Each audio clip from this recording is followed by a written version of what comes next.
আর এবার দেখুন সিজেপি র ওপর হামলা, কার বদলা? সিজেপি স্কুল ঠিক করো অভিযান শুরু করেছিল, যার প্রভাবও দেখা গিয়েছিল, কিন্তু এর পার্শ্ব প্রতিক্রিয়া আজ সামনে এল।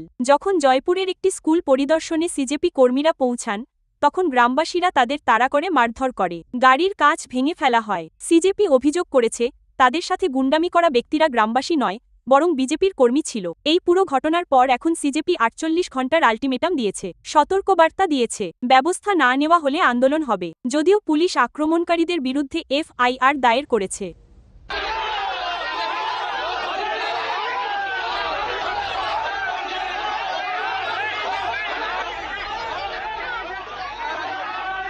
সিজেপি পার্টির কর্মীরা আজ জয়পুরের স্কুলের অবস্থা দেখাতে গেলে দেখুন কিভাবে তাদের এখান থেকে তাড়ানো হচ্ছে। তাদের পিটিয়ে পিটিয়ে তাড়ানো হচ্ছে, পিটিয়ে পিটিয়ে তাড়ানো হচ্ছে। প্রথমে বিরোধিতা করল, তারপর গ্রামবাসীরা তাড়া করল,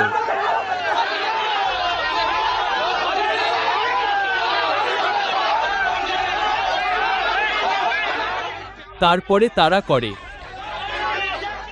ফেলে ফেলে মারল।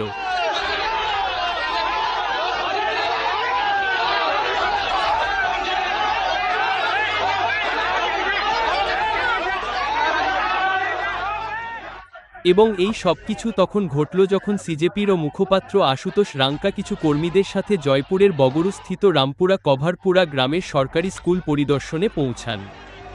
তো গ্রামবাসীরা কিভাবে দুর্ব্যবহার করল দেখুন। পার্টি মুর্দাবাদ মুর্দাবাদ। সিজেপি পার্টির কর্মীরা আজ জয়পুরের স্কুলের অবস্থা দেখাতে গেলে দেখুন কিভাবে তাদের এখান থেকে তাড়ানো হচ্ছে। আশুতোষ রাঙ্কা নিজে এসেছেন এবং এখানে তাদের পিটিয়ে পিটিয়ে তাড়ানো হচ্ছে, পিটিয়ে পিটিয়ে তাড়ানো হচ্ছে, তাদের ওপর পাথরও ছোড়া হয়েছে। এই দেখুন জয়পুরের এই গ্রামের দৃশ্য, যেখানে মানুষ তাদের গাড়ির ওপর পাথরও ছুঁড়ছে, তাদের তাড়িয়ে দিচ্ছে, আর এই গাড়ির কাঁচ ভেঙে দেওয়া হয়েছে। এটি দেখুন। আর এরা সবাই সেই কর্মী যারা এখানে স্কুলের দুর্দশা দেখাতে এসেছিল। আরে যেতে দাও, যেতে দাও, আরে ও ভাই ভাই যেতে দাও, যেতে দাও, করোনা যেতে দাও, যেতে দাও, আরে যেতে দাও, ব্যাস যেতে দাও ভাইয়া, যেতে দাও, যেতে দাও, যেতে দাও, যেতে দাও। তো এরা হলো এই কর্মী। এখানে দেখুন কিভাবে গ্রামবাসীরা এদের তাড়িয়ে দিল। স্কুলের দুর্দশা দেখাতে এসেছিল, পাথর ছুড়ল, মারধর করল, আর এই লোকদের তাড়িয়ে দেওয়া হলো। এবং জয়পুর এটাই করা হচ্ছে। সিজেপির সমস্ত কর্মীদের গ্রামের সীমানার বাইরে ধরে ধরে মেরে তাড়ানো হচ্ছে।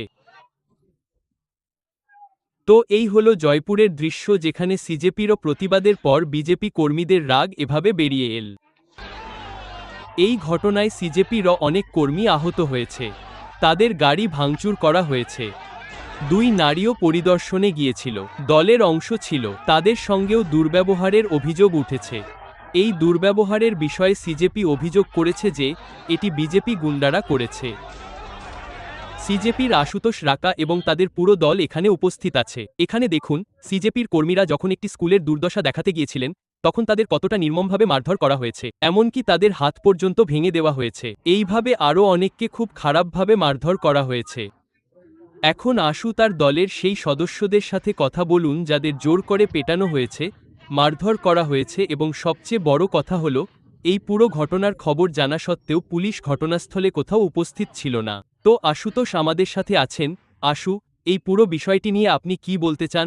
আজ দেখুন এটা পুরোপুরি প্রমাণিত যে রাজস্থানে কোনো সরকার কাজ করছে না। মদন দিলাওয়ারের নির্দেশে এই গুন্ডারা এসেছিল, মিডিয়া কর্মীদের সব জানানো হয়েছিল, পুরো দেশ জানত যে এখানে গুন্ডাগিরি হচ্ছে, পাথর ছোড়া হচ্ছে। আপনি দেখুন আমাদের স্বেচ্ছাসেবকের হাত ওরা ভেঙে দিয়েছে, তার কত রক্ত বের হচ্ছে, তার হাত ফ্র্যাকচার হয়ে গেছে। আমাদের কতগুলো গাড়ির কাঁচ এখানে ভাঙা হয়েছে, শার্ট ছিঁড়ে দেওয়া হয়েছে, নারীদের সাথে খারাপ ব্যবহার করা হয়েছে, তাদের কিল ঘুষি মারা হয়েছে, তাদের ফোন ভেঙে ফেলা হয়েছে। সিজেপির উদ্দেশ্য ভালো ছিল, স্কুল ঠিক করো অভিযানের অধীনে স্কুল পরিদর্শনের বিষয়টি আগে থেকেই নির্ধারিত ছিল, কিন্তু অভিযোগ রয়েছে যে পরিস্থিতি জানা থাকা সত্ত্বেও পুলিশ প্রয়োজনীয় ব্যবস্থা নেয়নি। অন্যদিকে সিজেপির ওপর মারধর এবং তাদের গ্রাম থেকে তাড়িয়ে দেওয়ার বিষয়ে গ্রামবাসীরা কি যুক্তি দিয়েছে তাও জানা জরুরি। ভাই সাহেব, কেন তাদের এভাবে তাড়িয়ে দিলেন? ভাই সাহেব, এরা ধর্মবিরোধী ও দেশদ্রোহী দল। এর কোনো মূল্যেই আমরা সমর্থন করব না। তারা তো বলে গিয়েছিল যে স্কুল ঠিক করতে আসছে। স্কুল তো আমরাই ঠিক করাবো। তারা করাবে না। সরকার ফান্ড পাস করেছে। সরকার ফান্ড পাস করেছে। তারা না করালে আমরা করাবো।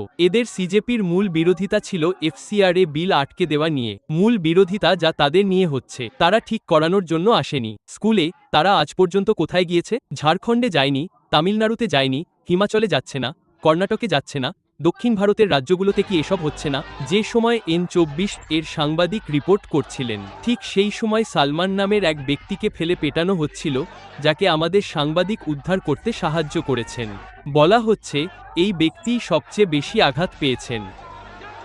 সলমান সিজেপি একজন কর্মী, যিনি জয়পুরের বাগরু এলাকার এই গ্রামে স্কুলের দুর্দশা তুলে ধরতে এসে সবচেয়ে বেশি মার খেয়েছিলেন। যদিও আমাদের দল তাকে ছাড়ানোর অনেক চেষ্টা করেছিল, তাকে কাদায় ফেলে দেওয়া হয়েছিল এবং তার হাতের দিকে দেখুন, এই রক্ত লেগে আছে।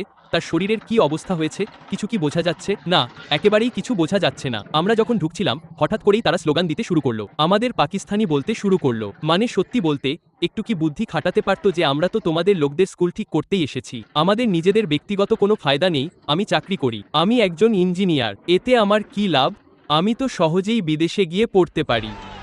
এখন এখানে একটি বিষয় লক্ষ্য করার মতো যে সিজেপি কর্মীরা তো উন্নত স্কুলের কথা বলছেন, তাহলে গ্রামের মানুষ কি তাদের সন্তানদের জন্য ভালো স্কুল চায় না? এই গ্রামে কি সত্যিই আগে থেকেই দারুণ কোনো স্কুল আছে? এর সত্যতা দেখানোর জন্য সংবাদদাতা যে শিবাসান সেই স্কুলের পরিস্থিতি খতিয়ে দেখেছেন যেখানে সিজেপি কর্মীরা পরিদর্শনে যাওয়ার কথা ছিল। বর্তমানে এই স্কুলের ভবনটি জরাজীর্ণ এবং স্কুলটি একটি আস্তাবলের জায়গায় চালানো হচ্ছে। এখানে দেখুন, এটি একটি সরকারি প্রাথমিক বিদ্যালয় রামপুরা কওয়ারপুরা। এই স্কুলের ভবনটি এতই জরাজীর্ণ হয়ে পড়েছে যে এটি যে কোনো সময় ভেঙে পড়তে পারে। তবে এটি ঠিক করার জন্য সরকারের পক্ষ থেকে অর্থও বরাদ্দ করা হয়েছে। 15ই আগস্ট এই অর্থ বরাদ্দ করা হয়েছে। যতক্ষণ না এই শিশুদের, এরা প্রাথমিক বিদ্যালয়ের শিশু। এখান থেকে দেখুন, আমি স্কুলের বাইরে দাঁড়িয়ে আপনাদের দেখাচ্ছি কারণ সরকারের নির্দেশ আছে ভেতরে না আসার। আর যতক্ষণ শিক্ষা দপ্তরের আধিকারিকরা আমাদের ভেতরে যাওয়ার অনুমতি না দেবেন, আমরা ভেতরে যেতে পারবো না। তবে স্কুলের পরিস্থিতি আপনাদের দেখানোর চেষ্টা করছি। এই যে দেখুন, শিশুরা কি অবস্থায় এখানে পড়াশোনা করছে। আর যতক্ষণ না এই স্কুলের অবস্থা উন্নত হবে, শিশুরা এই পরিবেশেই থাকবে। বাইরে থেকে দেখার চেষ্টা করুন। আমি আপনাদের আবারও শুধুমাত্র বাইরে থেকেই স্কুলের দৃশ্য দেখানোর চেষ্টা করছি। একদিকে পশুর আস্তাবল আর অন্যদিকে এখানে শিশুরা বসে পড়াশোনা করছে। আর আজ যখন সিজেপি পার্টির আশুতোষ রাকা এখানে এসেছিলেন, তার আগে তার নামে একটি খোলা চিঠি লেখা হয়েছিল এবং বলা হয়েছিল যে সরকার 1500 কোটি টাকা দিয়েছে। সম্পদ নিয়ে আসা হবে এবং অন্যান্য সমস্ত বিষয় সেখানে তার নামে রাজস্থানের একজন শিক্ষকের পক্ষ থেকে লেখা হয়েছে। কিন্তু এই স্কুলের বোর্ড, আমাদের বিদ্যালয় শিক্ষার মন্দির আর এই শিক্ষার মন্দিরটি কেমন তা আপনারা নিজেরাই আন্দাজ করতে পারেন। বলা হচ্ছে যে স্কুলের মেরামতির জন্য প্রায় 1 লক্ষ টাকার বাজেট পাস হয়েছে। যতক্ষণ না কাজ শেষ হচ্ছে, স্কুলটিকে পাশের জায়গায় সরিয়ে নেওয়া হয়েছে। কারণ হিসেবে বলা হয়েছে যে শিশুদের জন্য অনেক দূরে যাওয়া সম্ভব নয়। যাই হোক, গ্রামবাসীদের মনে হয় যে তাদের সমস্যার সমাধান সিজেপি নয়, বরং তাদের আঞ্চলিক বিধায়ক করবেন। তাই তারা সিজেপির বিরোধিতা করে এবং মারধর করে তাদের তাড়িয়ে দেয়। এদিকে এই ঘটনা নিয়ে কংগ্রেস আক্রমণাত্মক হয়ে উঠেছে। তারা বিজেপির কর্মী ছিল, তারা গ্রামবাসী ছিল না। বিজেপি কর্মীরা জনস্বার্থের প্রতিটি বিষয়ের বিরোধিতা করবে। তারা কেবল উপর থেকে আসা নির্দেশ বা একনায়কতন্ত্রের কোনো ফরমানই পালন করবে। যে কোনো ব্যক্তির বিরুদ্ধে যদি স্কুলে যেতে বাধা দেওয়া নিয়ে কোনো মারপিট করা হয়, তবে আমরা তার নিন্দা করি। তারা চায় যেন আমাদের ব্যর্থতা ঢাকা থাকে এবং যে দুরবস্থা, স্কুলের ব্যবস্থা, ভবন জরাজীর্ণ হয়ে পড়েছে, এত শিশুর মৃত্যু হয়েছে এবং পরিস্থিতি খুবই গুরুতর, সেগুলো ঠিক করার জন্য পদক্ষেপ নেওয়ার পরিবর্তে এই সরকার এমন আদেশ জারি করছে, ফরমান জারি করেছে। এটি তুগলকি ফরমান এবং সরকারকে তা প্রত্যাহার করতে হবে কারণ এটি আমাদের গণতন্ত্রের জন্য সঠিক দিক নয়। ব্যর্থতা ঢাকার অভিযোগ এই জন্যই তোলা হচ্ছে যে যখন রাজস্থানের কিছু জরাজীর্ণ সরকারি স্কুলের ছবি সামনে এল, তখন রাজস্থানের শিক্ষামন্ত্রীর পক্ষ থেকে আদেশ দেওয়া হলো যে প্রিন্সিপালের অনুমতি ছাড়া স্কুলের ভিডিও বানালে ফৌজদারি মামলা দায়ের করা হবে। এর ওপর আশুতোষ রাঙ্কা একদিন আগেই চ্যালেঞ্জ জানিয়েছিলেন যে তিনি বাংলা থেকে ফিরে রাজস্থানের সরকারি স্কুলগুলো পরিদর্শন করবেন। এখন সাম্প্রতিক ঘটনা নিয়ে শিক্ষামন্ত্রীর মদন দিলাওয়ার লিখেছেন, বিদ্যালয়কে রাজনীতির আখড়া বানাবেন না।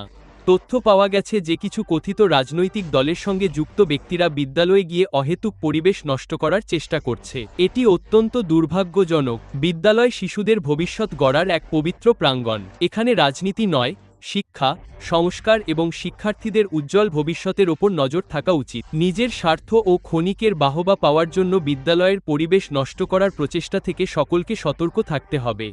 আমার সমস্ত শিক্ষক, অভিভাবক এবং সাধারণ মানুষের কাছে আবেদন, এমন প্রচেষ্টা থেকে বিরত থাকুন এবং বিদ্যালয়ের মর্যাদা, শিক্ষামূলক পরিবেশ ও শিশুদের ভবিষ্যৎ রক্ষায় সহযোগিতা করুন।